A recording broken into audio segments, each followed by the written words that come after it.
Bahaye ikaze kuri channel ya Wallsco Important Fact. Mu gice cya mbere duheruka Yuri agira inama Theo yo kureka Alicia. Twari kwibaza niba Theo agiye gukurikiza inama ya Yuri akareka kuba yakurikirana Alicia. So mureke dukurikirane igice cya kabiri kugira ngo twumve uko bimeze. Nahise njya kureba madamu aho bitorezaga gukina filime. Ubwo ninjiraga kati yaraje aransuhuza amabiza. Nuko arambwira ati mukundwa amatwi yawe yiteguye kumva. Nanjye niko bigomba. Nawe ati ndimo kubwira abakobwa inkuru yacu y'urukundo uje mu gihe cyiza. Nari ngeze aho njye nawe twari duhuye bwa mbere. Nuko ndicara ati akomeza kuvuga inkuru yacu. Inkuru yishimira kubwira buri wese witeguye kumutega amatwi. Buri ko yavugaga yaramwenyuraga hanyuma akandeba. Nuko arakomeza. Nari nicaye mu kabari nuko mbona umusore mwiza arinjiye. Mu by'ukuri nari nataye icyizere. Numvaga ntazigera mbona umugabo w'inzozi zanjye. Nkiri muto numvaga ku myaka 25 nzaba narashingiwe. Ku myaka 30 nkaba mfite abana babiri, imbwa ndetse n'inzu. Nuko ndagenda ngira imyaka 33 nta na kimwe kiraba. Bikati yabivuza amwenyura maze ahita yicira akajisha abakobwa bari kumwe bamuteze amatwi. Gusa hari umuhungu twarimo dukundana witwaga Daniel. Ntiyashakaga gukora ubukwe, ibyo kubyara byo ntiyabikozwaga. Ijoro rimwe ry'umugisha umugabo w'inzozi zanjye abarinje aho narindi ari kumwe n'umukobwa bakundanaga. Ikanya mbibibwirira. Mu by'ukuri ubwo njye na Kati twahuraga twese twari dufite abakunzi. Ntabwo mbyibuka neza uko byagenze ngo tutangire kuvugana. Gusa icyo nibuka nuko umunsi wa mbere mbonaho Kati umubiri wanjye wabaye nk'ufashwe n'amashanyarazi. Ndibuka wa musatsi mwiza, amaso meza, umunwa yari mwiza cyane, umumarayika. Mu gihe nari natwawe n'ibitekerezo nibuka hahise nuko Kati abarambajije uribuka Theo kugira ngo dutangire kuvugana. Waravuze ati urimo kwigira kuba umuganga w'indwara zo mu mutwe. Mpita nkubwira ko ndi umusazi ko nkeneye ubufasha bwawe. Byari ibyo Imana yifatanyirije. Ibi byatumye abakobwa yabwiraga inkuru baseka. Nuko arakomeza ati mukundwa nagukunze nkikubona. Nuko ndikiriza maze musoma ku itama. Ntababeshye nubwo uwo munsi nandi kumwe n'uwahoze ari umukunzi wanjye, ariko iryo joro amaso yanjye yarahanze kuri Kati. Nuko ngiye kubona mbona atangiye gutangana n'uwo mu Daniel, maze Daniel asohoka yabishe. Nuko Mariane uwo wahoze ari umukunzi wanjye ambaza impamvu natuje. Ati byagenze gute? Ndamusubiza nti nta kibazo gihari. Nuko nawe ati noneho reka twitahire. Nanjye nti ntago mva hano, taha wenyine. Nuko andebana agahinda maze ahita agenda. Mu by'ukuri byari bifite kumbabaza, ariko numvaga bisa nkaho bitandeba. Icyo nakoze neze nsanga Kati. Hanyuma mubaza niba Daniel ari bugaruke, arambwira ati hoya. Nawe ati Mariane we se aragaruka? Nanya ati hoya. Nuko tugora izindi nzoga turaganira, nibwira birambuye. Nabambwira ko ari umukinnyi wa filime, ko kwiga atari ibintu bye. Uko twakomezaga kuganira numvaga namufata, nkamuhobera, nkamusoma ndetse n'ibindi. Mu by'ukuri n'ubwa mbere numvaga ngiriye umuntu irari ringana gutya. Turakomeza turaganira, gusa agakomeza ambwira ko ari umusazi. Ntago ibi nabyizeye kuko yasekaga bitamugoye. Byagorana kwemera ko hari ikintu kibi yaba yarigeze ahura nacyo mu buzima bwe. Uwo munsi twaratahanye ndetse tuza tunaryamana. Bukiye mu gitondo Kati yambwiye ko byaba byiza tutandukanye n'abahoze ari abakunzi bacu. Ubwo Kati yaragiye gukaraba sinajuyaje. Nahise mfata telefone mpamagara Mariane mubwira ko njye nawe iby'urukundo birangiye. Ibyo nakoze ni ubugome, nakabaye narabimubwiye amaso ku maso, gusa nta yandi mahitamo nari mfite. Kati twese dufatiraho turabana. Mbega bwari ubuzima bwiza cyane. Nakundaga cyane imiterere ye ndetse nkakunda cyane uburyo nanjye yatumaga niyumva.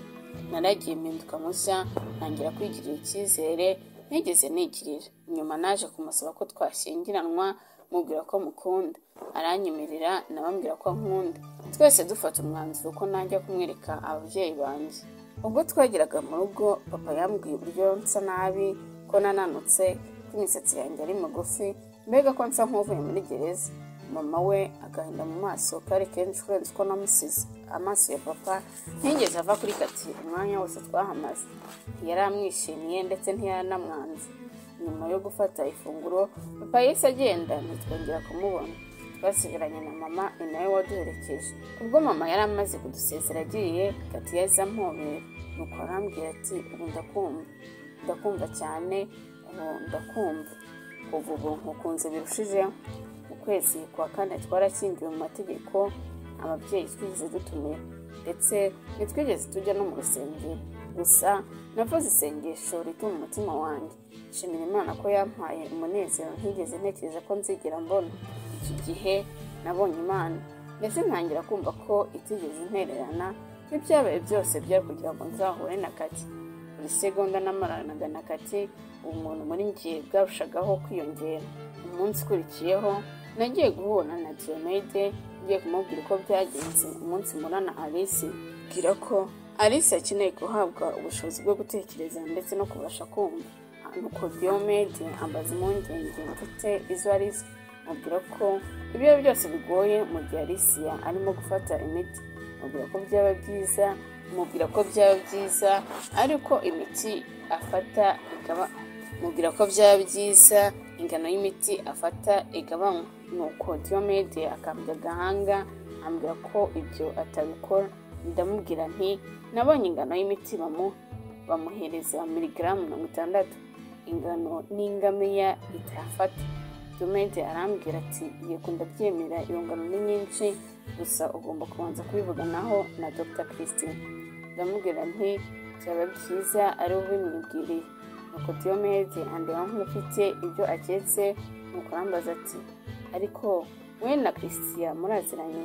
Ndamubwira nti yego turaziranye mo gakeya. Nawe ati ntabwo mujya mwumvikana sibyo? Nanjye nti kubera icyo umbajije gutyo? Nawe ati nkurikije ibyo ngenda numva, gusa icy'ingenzi ni uko ugomba kumenya ko we na Christian mugomba gukorera hamwe. Nuko ambaza niba niteguye kuzirengera ingaruka zose zizaba mu gihe Alice azaba agabanirijwe ingano y'imiti. Nanjye ntiyego. Nuko anyemerera ko ari buze kuvugisha Dr. Christine. Nyuma yo gufata amafunguro ya saa sita, nabonye Dr. Christine. Mpitamo kumubwira ko njye na Diomede twifuje ko Alice yagabanyirizwa ingano y'imiti. Byabanje kumurakaza, gusa arabyemera. Hashize igihe nongeye gusaba guhura na Alice, nuko ubwo nari bategereje we na Yuri, Alice yahise yibwiriza aricara. Yuri amaze kugenda, baza Alice uko ameze. Ibisanzwe ntabwo yanshubije. Nuko mpitamo guceceka. Nahise nibuka ukuntu Lucy yakundaga kumbwira ati ubundi ushaka kuba umuganga mwiza ugomba kwishyira mu mwanya w'umurwayi. Mbere na mbere ugomba kumva akababaro umurwayi afite, gusa ugomba kwirinda kubyikomezaho kuko si ibyawe. Nuko twicara iminota 50 ntacyo mvuga, ndimo kumureba gusa. Hanyuma ndamubwira nti amasaha aragize, ushatse wasohoka. Alice yahise yubika umutwe, hanyuma areba ku biro bye. Nuko ndamubwira nti Alice ndashaka kugufasha. Yahise yubira amaso arandira. Uburyo yandebagamo wagira ngo yari arimo kumbwira ati wowe ntiwamfasha, banza nawe wifashe ubwawe, wiyobekanya ko uzi ibintu, ko uri umuhanga. Mu by'ukuri wakabaye ari wowe wicaye hano mu mwanya wanjye, umubeshyi gusa. Uko yakomezaga kunyitegereza, narushagaho kumenya impamvu numvaga muri njye natekanye. Mu gihe nkirimo gutekereza, Alice yahise ansimbukira. Nikubita hasi maze ngumi hirya no hino, inzara sinakubwira. Nahise nkanda aramurenge yo gutabaza. Baje kuntabara yanigaguye hafi no kumvanamo umwuka. Alice bamunkuyeho, nuko nanjye ntangira gushaka umwuka wo guhumeka. Nuko Dr. Christian ahita amutera imiti yo gusinzira. Nuko Yuri atangira kwita ku bisebe yari yanciye, arabihanagura nuko arabipfuka. Umutwe warandiye wagira ngo ari yampundaguye nk'inyundo. Bamaze kwita ku bikomere byanjye, nahise njya kureba Professor Diomede. Nkinjira mbona Dr. Christian, Indira hamwe n'umuyobozi witwaga Stephanie. Diomede ambonye yaguye mu kantu, nuko anyereka aho nicara ku rundi ruhande. Nkimara kwicara Stephanie yahise avuga ati mu by'ukuri twese turashima Imana ko ukiri amahoro, gusa ibyo ntabwo byatuma tutakubaza ibibazo twifuza kubaza.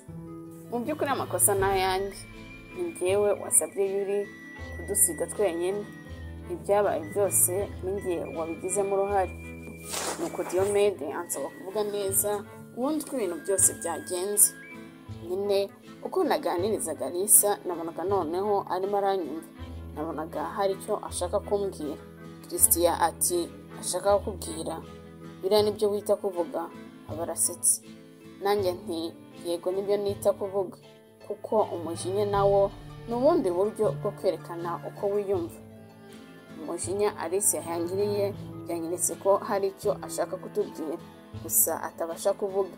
Yanyeretse agahinda afite adashobora kuvuga, ni nko kumbwira ko ntagomba kumukuraho amaboko. Nuko Christian andibana umujinya, nuko aravuga ati Diomede narabikubwiye ko atari igitekerezo cyiza kugabanya imiti ya Alice. Nuko Diomede aranyitegereza, nuko arambaza ati ese Theo ntabwo byaguciye intege? Nanjye ati hoya, ahubwo byanteye imbaraga zo gukomeza.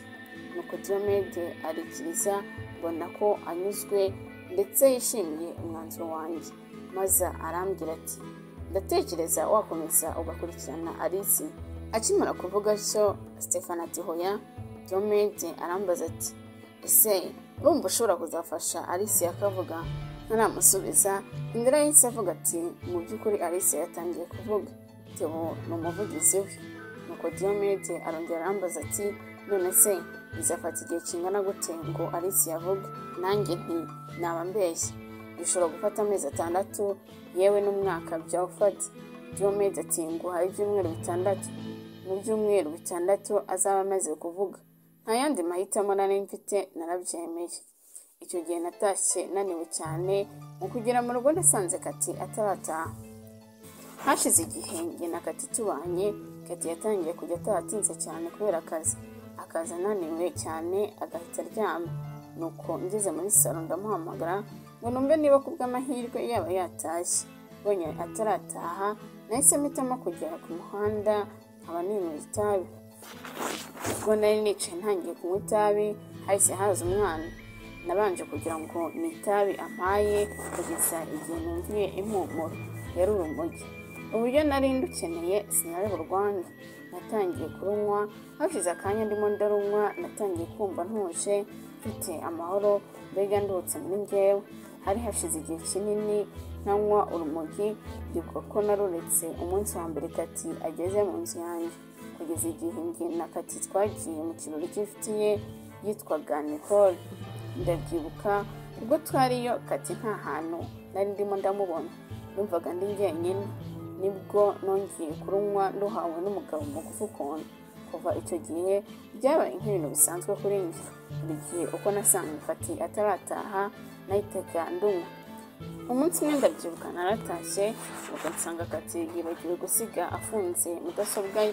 Amatsiko yaranyishe, nuko ndayifata ntangira kureba bumwe mu butumwa bwe. Nahise ngwa kuri email yise uwo nkumbuye. Message yayoherezaga uwo yahimbye umuhungu mubi. Message yaragiraga ati ndi mu modoka, ubushake ni bwose, impumuro yawe ndimo kuyiyumvamo, ndiyumva nk'indaya. Undi nawe aramusubiza ati uri indaya? Ha, turaza kubonana nyuma y'imyitozo. Nawe ati ndaza kubwira igihe ndi buvireyo. Undi nawe ati nta kibazo, 330 cyangwa se 9. Mudasobwa narayitegereje ndayiyegereza, hanyuma nyihanga amaso. Sinibuka igihe nayirebye, niba ari iminota 10, niba ari 30 cyangwa se isaha. Icyo nzi cyo nuko nari ndimo ndayireba.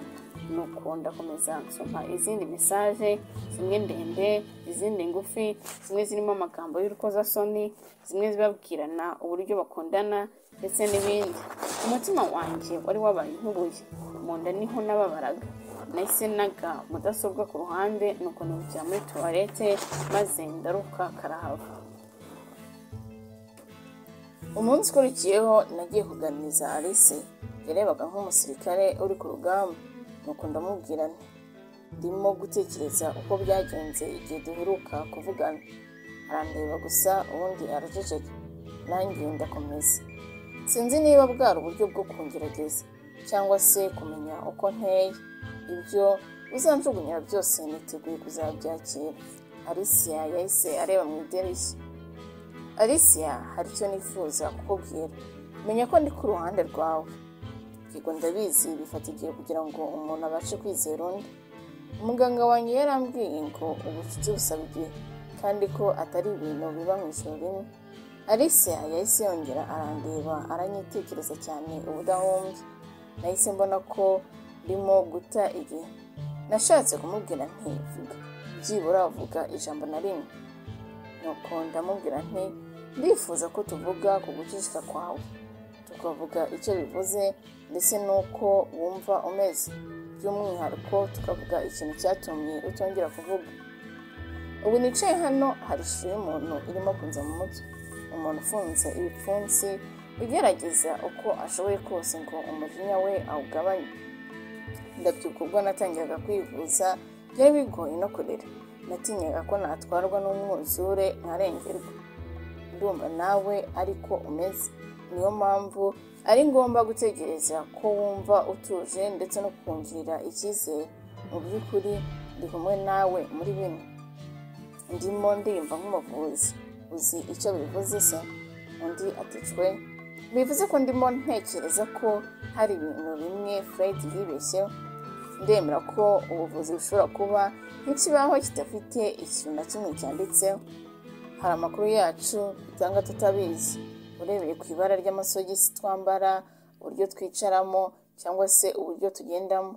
Ubu nicaye hano nawe ndimo ndakwereka uwo ndi we nyawe. Mu by'ukuri nakoresheje imbaraga zose zishoboka ngo mpishe uwo ndi we. Alicia yahise yongera arandeba, bwari rimwe mbona ko anyitayeho. Nahise mwereka impeta yanjye, hanyuma ndamubwira nti iyi mpeta hari icyo kwibutsa, sibyo? Alicia yarahindukiye areba iyo mpeta. Ndakomeza nti bikubwira ko nubatse, bikubwira ko mfite umugore. Hashize imyaka 9 nubatse urugo. Ntacyo yansubije. Hanyuma nanjye ndakomeza. Wari wubatse igihe kingana n'imyaka 7, sibyo? Undi aticwe.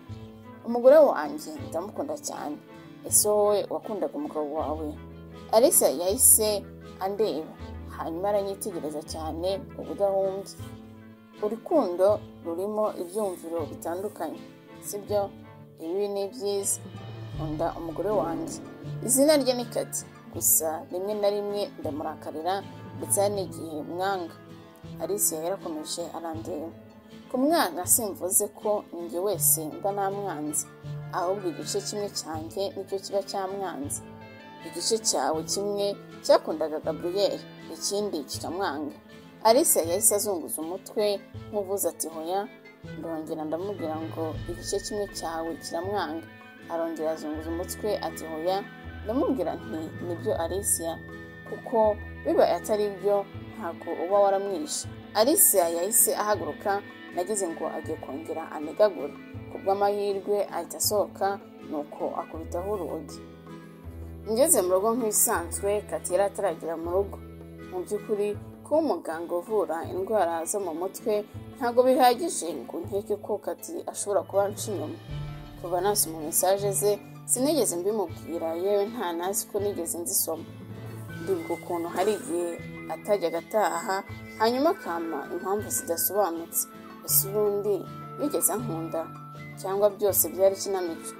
Ndibuka umunsi umwe njya guhura n'inshuti ze. Bose bari abakinnyi ba filime, abanyarusaku, abiyemezi. Ibiganiro byabo byari byuzuye ubwishongore, nk'uko bavuga ko ihene mbi ntawe yizirika ku nziza. Icyo gihe nizeye ko umugore wanjye atameze nkabo, gusa ntanibeshye cyane. Iyo ngira amahirwe ijoro rya mbere twahuriyeho akaba yari ari kumwe n'izo nshuti ze, ndakeka byari bikungura kumukunda. Mba numva namubwira ukuri, nkamubwira ko muzi ko ari umubeshyi, ko anca inyuma. Ndabizi yabanza akabihakana, ubundi yabona nta kundi akansaba imbabazi. Ibibazo mbimubwiye ntansaba imbabazi, ahubwo bikaba imbarutso yo guhita yigendera. Ndabizi ninjye waba ufite byinshi byo guhomba, sinabasha kubaho namubona. Yari urukundo rwanjye rwa mbere, yari ubuzima. Siniteguye kumukuraho amaboko. Ibitekerezo byarantwaye kugeza ubwo ntari nzi ko ndimo ndagenda, kugeza ubwo nasanze mpagaze imbere y'inzu ya Rusi. Narebye urugi nibaza niba nasubira inyuma gataha, ahubwo nahise nkomanga. Rusi ati ninde ukomanga? Nanjye nti ni Theo. Yarafunguye ankubise amaso, yahise ambaza ati Theo, bimeze gute? Byagenze gute ku buryo wifata ukaza ukansura saa 4 z'ijoro? Ngaho mbwira byagenze gute, mbwira ikirimo kukubangamira.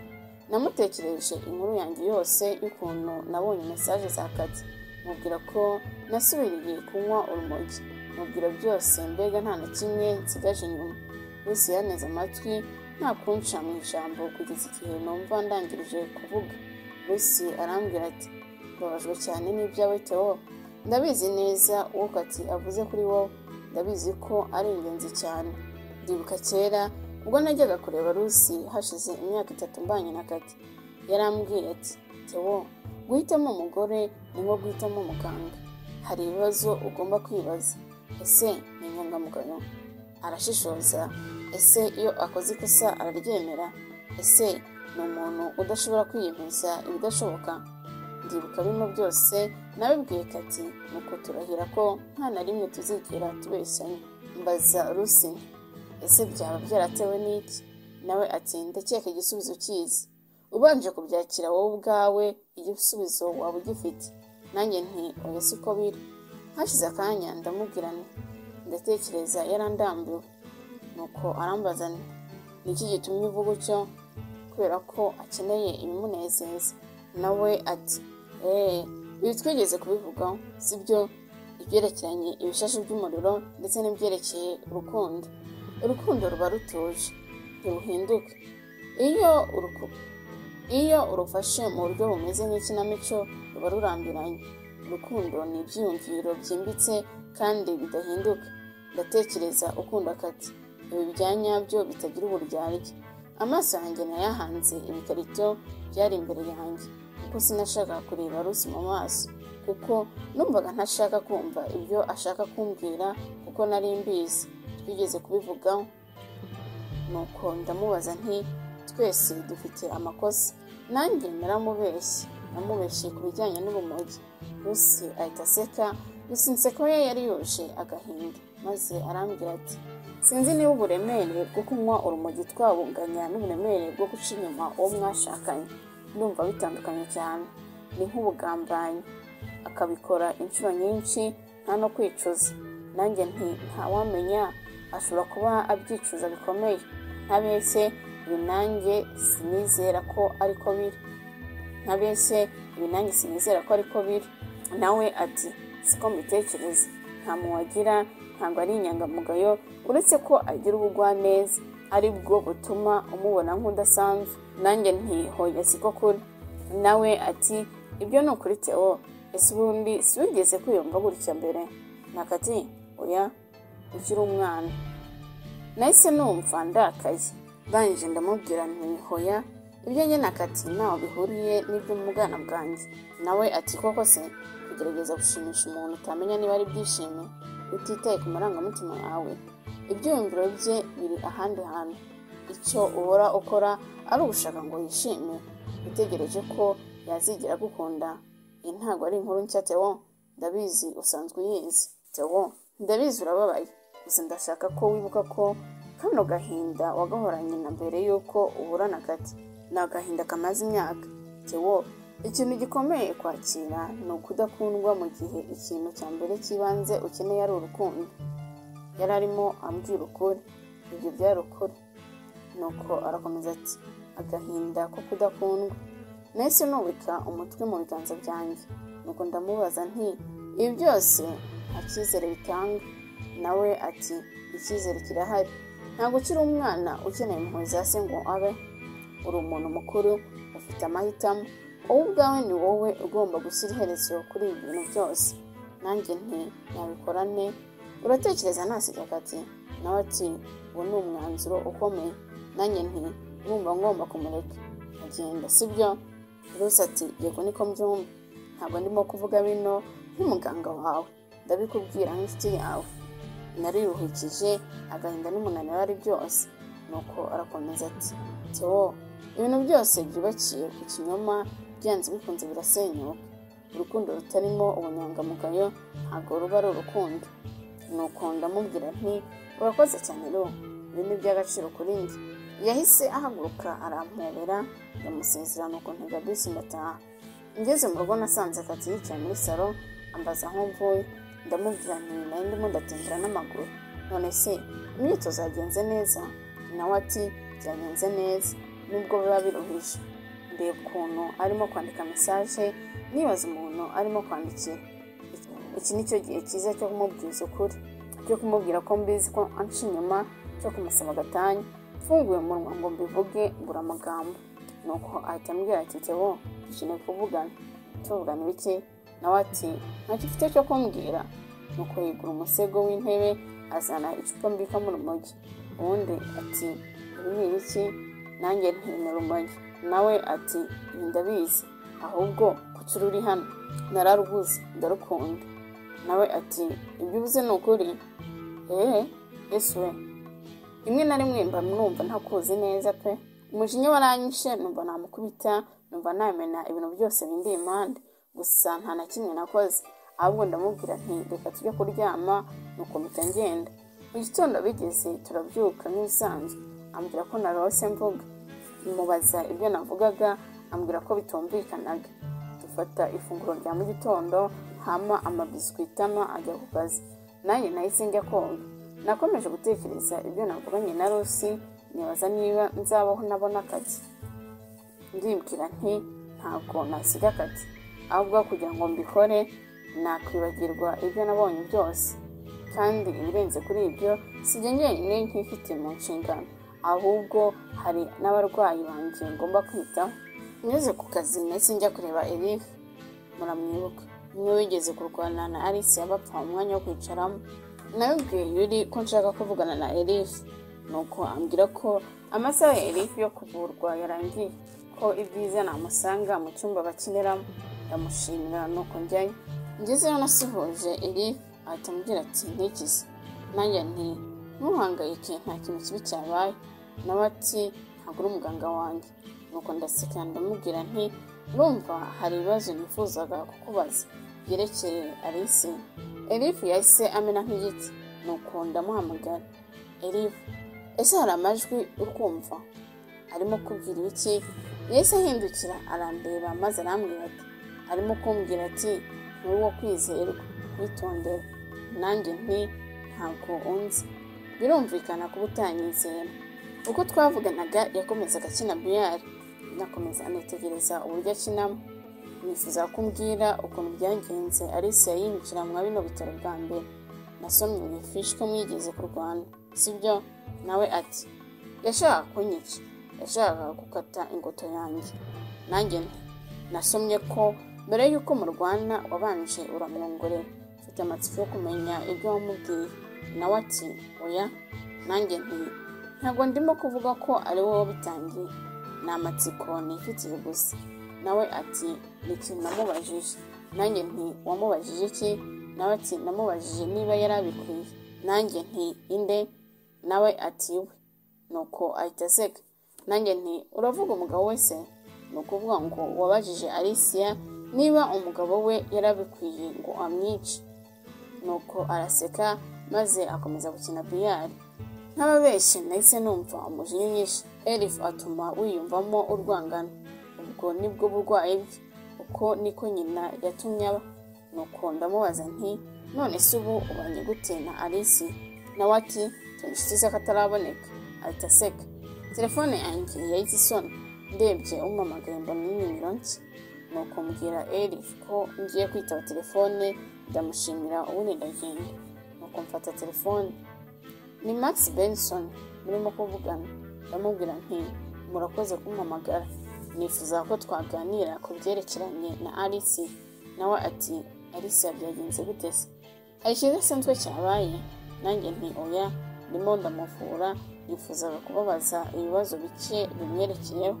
Nawe ati ibi ntabwo twabivugira kuri telefone, ejo saa moya za mu gitondo uzaze mu biro byanjye. Nuko ahita akupa. Ese hari ikintu Max ari buze gufasha Theo cyangwa se n'ubundi biraba byose? So nimukurikira igice cya 3.